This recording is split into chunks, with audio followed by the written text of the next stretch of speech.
यहाँ लिखा है क्वेश्चन कि दो संख्याओं का योग 27 है और एक संख्या का 5 गुना दूसरी संख्या के 4 गुने के बराबर है। इन दोनों संख्याओं में से छोटी संख्या ज्ञात कीजिए। देखिएगा, बहुत बढ़िया शानदार प्रश्न है। आप ऐसे समझें कि हमारे पास दो संख्याएं एक्स और वाई है।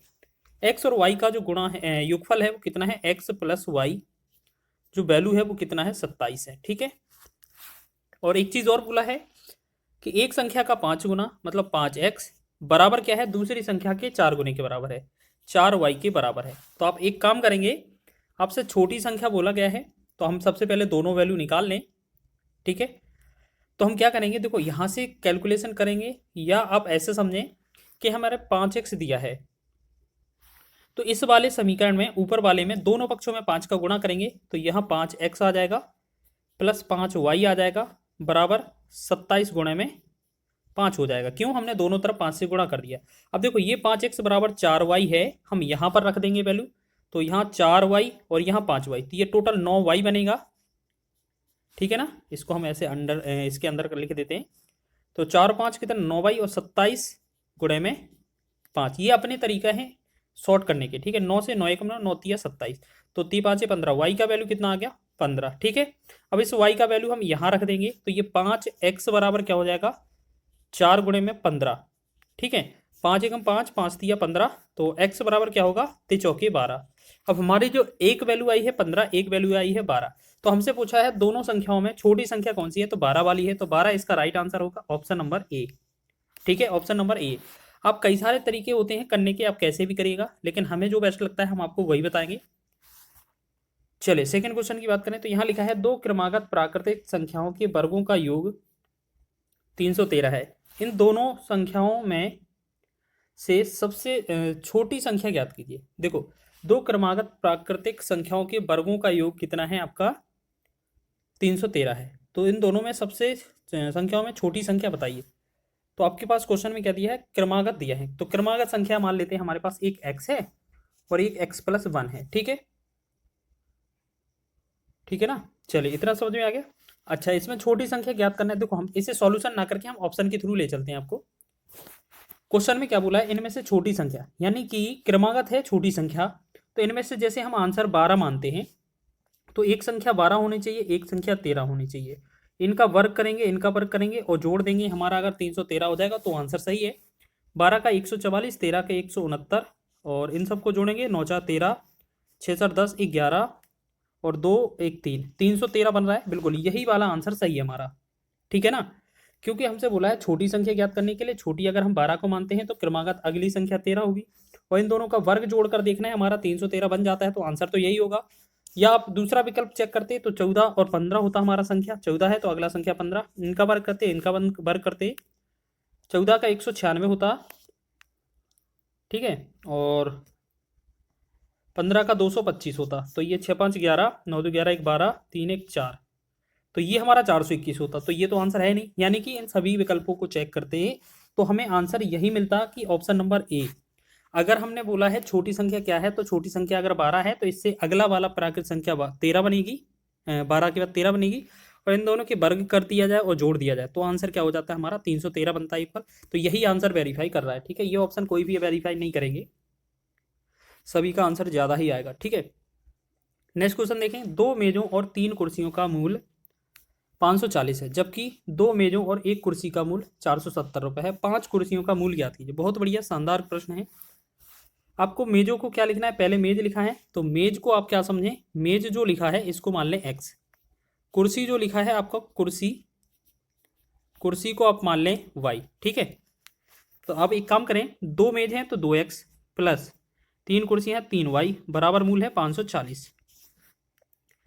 दूसरी बार कितना है? दो मेज 2x लिखेंगे प्लस एक कुर्सी है तो एक y या सिंगल y लिखेंगे, और ये 470। ठीक है। हमसे पूछा किसका है? 5 कुर्सियों के बारे में। ठीक है ना, 5 कुर्सी के बारे में। तो सबसे पहले हमें बोला क्या है? x का वैल्यू निकालना है। x तो हमारा मेज है, कुर्सी के बारे में बोला गया है। ठीक है। तो हम देखो कई सारे तरीके हैं। सबसे पहले क्या करें, इसमें से ये चीज़ें घटा ही दें। बिल्कुल बहुत शानदार, ये आपका कट जाएगा पूरा। इसमें 3y में से 1y जाएगा, ये 2y बचेगा। इसमें से 0, 14 में से 7 गया 7 बनेगा, 70, ये हमारा 0 हो जाएगा। ठीक है। 2 से 2 एकम 2, 2 से 35। तो हमने देखा y बराबर हमारा कितना आ गया 35। अगर y का वैल्यू हम इस वाले पहले समीकरण में रख दें या दूसरे ही समीकरण में क्यों ना रख दें, आप दूसरे में रखकर देख लीजिए, जिसमें आपको रखना हो वो रख सकते हैं, ठीक है। दूसरे में रखकर देख लीजिए तो आप क्या करेंगे 2x प्लस y की जगह 35 लिख सकते हैं बराबर 470, ठीक है। लिखेंगे कि नहीं, ठीक है। फिर हमें क्या करना है, एक का वैल्यू निकालना है। तो सबसे पहले हम क्या करेंगे 35 को घटा देंगे, 2x का वैल्यू कितना आ जाएगा आपका, देखो इसमें क्या होगा, हमें सिर्फ किसका वैल्यू चाहिए y का वैल्यू चाहिए। तो x का वैल्यू क्यों, y का ही वैल्यू तो चाहिए था, हम क्यों इसके पीछे पड़े हैं। चलो इसको बैक करेंगे, देखो हमें इसका x का मान निकालना नहीं है तो हम उसको क्यों निकालें, हमें y के बारे में ही तो बात की गई है। y मतलब कुर्सी, और कुर्सी ही तो पूछा है। अगर हमारा एक y का वैल्यू जो है 35 रुपये है, मतलब एक कुर्सी का मूल्य 35 रुपये है, तो हमें ऐसी ही कितनी 5 कुर्सियाँ चाहिए, तो हम क्या करेंगे 5y कर देंगे। 5y का वैल्यू चाहिए, यानी कि 35 गुणे में 5 का वैल्यू चाहिए। तो 35 पचम 25, 5 15 2 17, 175 जो होगा इस क्वेश्चन का राइट आंसर होगा, ठीक है। वैल्यू दूसरे में पुट करने की आवश्यकता ही नहीं है, क्यों, क्योंकि हमसे एक्स के बारे में कुछ पूछा ही नहीं है, हमसे कुर्सी के बारे में पूछा है, सिर्फ वाई का वैल्यू पूछा है, तो ये आंसर हो जाएगा। नेक्स्ट करें क्वेश्चन को, अगला देखें। अगला लिखा है दो धनात्मक संख्याओं का योगफल 45 है और उनका अंतर 19 है, तो संख्याएं ज्ञात कीजिए। देखो अगर हम बात करेंगे इनमें दोनों संख्याओं का योगफल 45 होना चाहिए, तो हम देखो सारी संख्याओं को चेक कर रहे हैं तो सभी का योगफल तो आपका 45 है, तो यानी कि पहली इक्वेशन तो सभी ने वेरीफाई कर दी। लेकिन ये चौथा वाला विकल्प है, ये वेरीफाई नहीं हो रहा है, ठीक है, इसको हटा देंगे क्योंकि इससे जोड़ 46 हो रहा था। अब बोला गया है उनका अंतर 19 होना चाहिए। देखिए इन दोनों में 5 का डिफरेंस है, तो ये गलत हो जाएगा ऑप्शन। इन दोनों में कितने का डिफरेंस है, 12 में से 3 गया 9, 3 में से 2 गया 1, ये 19 है, तो ये आंसर होगा। इसमें डिफरेंस करेंगे तो ये 15 का डिफरेंस है, तो ये गलत है, और ये चौथा विकल्प वैसे ही गलत है, यानी कि बी ऑप्शन इसका राइट है। ये सभी जो क्वेश्चन है इस तरीके का क्वेश्चन बनता है, हम ऑप्शन से ही लगा सकते हैं। दोनों इक्वेशन अप्लाई हो गई हैं, तो वही आंसर होगा ऑप्शन नंबर बी। चलिए नेक्स्ट क्वेश्चन देखेंगे। लिखा है वह संख्या ज्ञात कीजिए जिसका 1/3 भाग उसके 1/5 से 6 अधिक है। आपको याद रखना है कभी भी इस तरीके से लिखा जाए कि 1/3 और 1/5, तो हमेशा 3 और जो 5 लिखा है ना, 3 और 5, नीचे वाली वैल्यू जो लिखा है इसका लेते हैं एलसीएम। 3 और 5 का हम लेंगे क्या एलसीएम, 3 और 5 का एलसीएम आएगा 15। मान लेते हैं हमारी जो 15 होगी वो संख्या हो जाएगी, ठीक है, मूल संख्या क्या होगी 15, ठीक। अब 15 पर हम सबसे पहले अगर 1/3 निकालें, 15 पर 1/3 निकालेंगे तो ये आएगा 5, और अगर हम इस पर 1/5 निकालें तो ये आएगा 3। अब इन दोनों का अंतर देखें, 5 और 3 का अंतर क्या आएगा हमारा 2, तो यहाँ पर 2 अनुपात का जो वैल्यू है वो आपका कितना है 6 है। 1 अनुपात का वैल्यू है वो आपका 3 है, 1 अनुपात का वैल्यू 3 है, ठीक है। अब क्वेश्चन क्या पूछा है हमसे, संख्या। संख्या तो हमारा 15 का अनुपात है ना, 1 अनुपात का 3 है, तो 15 अनुपात का वैल्यू कितना होगा 15 तिया 45, तो 15 तिया 45 इसका राइट आंसर होगा, ठीक है। ऑप्शन नंबर बी इसका राइट है।